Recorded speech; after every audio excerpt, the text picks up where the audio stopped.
ଯେଉଁ ପିଲା ପାଇଁ ଦିନେ ରାଣୀ କାନ୍ଦି କାନ୍ଦି ଗଡ଼ୁଥିଲେ, ଯେଉଁ ପିଲାଙ୍କୁ ନେଇ ରାଣୀ କାହିଁ କେତେ ସ୍ୱପ୍ନ ଦେଖିଥିଲେ, ସେଇ ରାଣୀ ଆଜି ଏମିତି କ'ଣ କରିଦେଲେ? ସତରେ କ'ଣ ପ୍ରେମ ଅନ୍ଧ?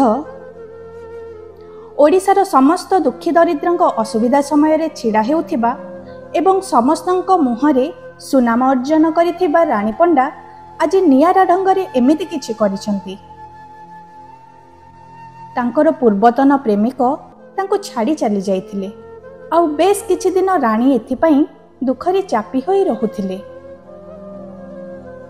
କିନ୍ତୁ ସେ ଦୁଃଖର ପୂର୍ଣ୍ଣଚ୍ଛେଦ ପକାଇବା ପାଇଁ ସେ ଆଜି ତାଙ୍କ ପୂର୍ବତନ ପ୍ରେମିକ ନାମରେ ପିଣ୍ଡଦାନ କରିବା ସହ ତାଙ୍କର ସବୁ ସ୍ମୃତିକୁ ନଦୀରେ ବିସର୍ଜନ କରିଛନ୍ତି।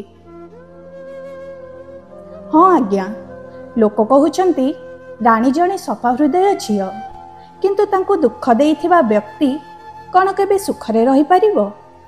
ଆମେ ତ କେବଳ ଏତିକି କହିବୁ, ଭଗବାନ ରାଣୀଙ୍କ ସହ ସବୁବେଳେ ସାଥ ଦିଅନ୍ତୁ, ଆଉ ସେମିତି ସେ ଆଗକୁ ବଢ଼ି ବଢ଼ି ଚାଲନ୍ତୁ।